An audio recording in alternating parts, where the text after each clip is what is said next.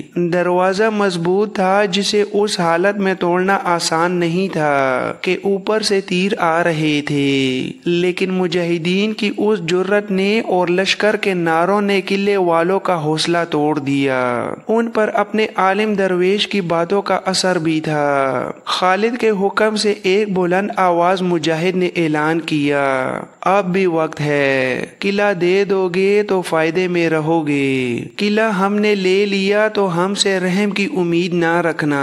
تھوڑی ہی دیر بعد قلعے پر سفید جھنڈا لہرانے لگا۔ خالد نے اپنے سالاروں کی طرف قاصد دوڑا دیے کہ رک جاؤ۔ مسلمانوں کی طرف سے اعلان ہوا، باہر آ کر بات کرو۔ قلعے کا دروازہ کھلا، رومی سالار 2-3 عیسائی سرداروں کے ساتھ باہر آیا اور مدینہ کے اس سالار کے سامنے آن کھڑا ہوا جس کے کندھے چوڑے، داڑھی گنی اور چہرے پر چیچا کے چند ایک داغ تھے۔ خالد نے رومی سالار سے کہا، خدا کی قسم تو عقل والا ہے، تو نے اپنی آبادی کو اور اپنے لشکر کو قتل عام سے بچا لیا ہے، اب تو مجھ سے وہ توقع رکھ سکتا ہے جو دوست دوستوں سے رکھا کرتے ہیں۔ خالد نے اپنا ہاتھ اس کی طرف بڑھایا، رومی سالار نے مصافحے کے لیے اپنا ہاتھ بڑھایا۔ خالد رضی اللہ تعالی عنہ نے کہا، ہاتھ نہیں پہلے تلوار۔ رومی سالار نے اپنی کمر بند سے تلوار بمے نیام کھول کر خالد کے حوالے کر دی۔ پھر عیسائی سرداروں نے اپنی اپنی تلواریں اتار کر خالد کے آگے پھینک دیں۔ رومی سالار نے پوچھا، اب بتا اے سالار مدینہ، تیری اور شرط کیا ہے؟ کیا ہماری جوان لڑکیاں اور بچے تیرے لشکر سے محفوظ رہیں گے؟ ہم تمہاری لڑکیاں اٹھانے نہیں آئے اے رومی سالار، ہم جزیہ لیں گے، کوئی اور محصول نہیں لیں گے۔ اگر تو کچھ دیر اور لڑتا اور ہم قلعہ اپنے زور پر لیتے تو ار کی اینٹ سے اینٹ بچ جاتی اور اندر لاشوں کے ڈھیر لگے ہوتے۔ تو امن سے آیا ہے اور امن سے جا، اپنی لڑکیوں، بچوں اور ان کی ماں کو ساتھ لے جا، اور دل میں یہ بات رکھ کہ ہم لوٹ مار کرنے نہیں آئے، ہم کچھ دینے آئے ہیں۔ یہ ہمارا عقیدہ ہے اسلام، اس پر غور کرنا۔ مورخ لکھتے ہیں کہ رومی سالار اور عیسائی سردار خوفزدہ حالت میں آئے تھے۔ خوف یہ تھا کہ خالد انہیں قتل کرا دے گا اور قلعے میں کچھ بھی نہیں چھوڑے گا، لیکن خالد نے جزیے کے سوا اور کوئی شرط عائد نہ کی۔ اب رومی اور عیسائی خوفزدہ نہیں حیرت زدہ تھے، انہیں یقین نہیں آ رہا تھا کہ کوئی فاتح مفتوحہ کے ساتھ اتنی فیاضی سے پیش آ سکتا ہے۔ ان لوگوں پر کرم یہ کیا گیا کہ صرف فوج کو وہاں سے نکالا گیا، باقی تمام آبادی امن و امان میں وہاں موجود رہی۔ خالد کو وہاں سے مقامی گائیڈ مل گئے تھے۔ ارک سے آگے 2 مقامات سخنہ اور قدمہ تھے۔ خالد نے ارک پر قبضہ کر لیا تھا لیکن اپنے لشکر کو قصبے کے باہر خیمہ زن کیا۔ رات کو خالد نے اپنے سالاروں کے ساتھ بڑے جذباتی انداز سے اللہ کا شکر ادا کیا۔ شام کے پہلے ہی قلعہ دار نے ہتھیار ڈال دیے تھے۔ مورخ لکھتے ہیں کہ شام کی سرحد کے قریب پہنچ کر خالد کی چال ڈال میں تبدیلی سی آ گئی تھی۔ وہ سرخ رنگ کا امامہ سر پر رکھتے تھے۔ مسلمہ قذاب کی تلوار ان کے پاس رہتی تھی۔ رسول اکرم صلی اللہ علیہ وآلہ وسلم کا دیا ہوا مقدس پرچم ان کے خیمے پر لگا رہتا اور خالد کو اکثر دیکھا گیا کہ اس مقدس پرچم پر نظریں